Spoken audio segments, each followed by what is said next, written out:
Nunca en la historia de la humanidad se ha producido una acumulación de tecnología como la que estamos viviendo.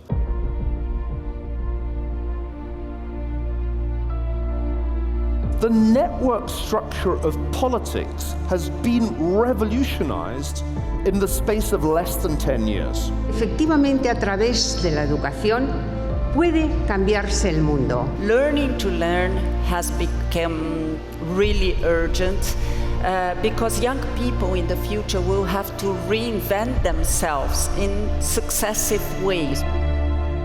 La tecnología en sí como un área de aprendizaje, tanto para el futuro del trabajo como para las capacidades de aprendizaje continuo, para mantenerse al día, porque se considera que va a ser una pieza fundamental en el currículum futuro.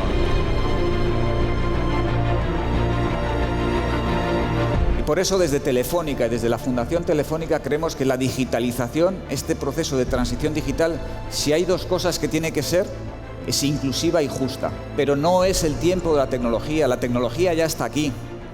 Es el tiempo de las humanidades. El tema de la calidad de la educación como una demanda de una nueva ciudadanía que ya no pide solo acceso, sino que pide calidad.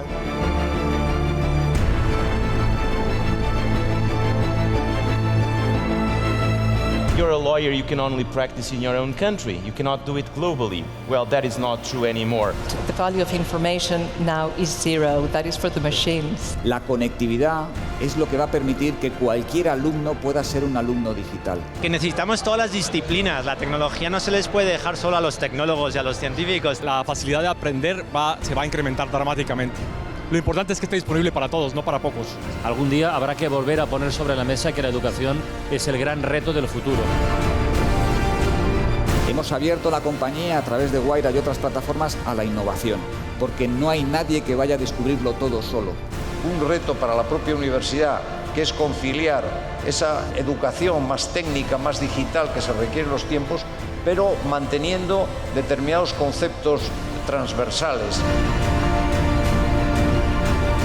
No todo lo que hace la tecnología va a ser bueno. Son las personas las que dan sentido a la tecnología y no al revés.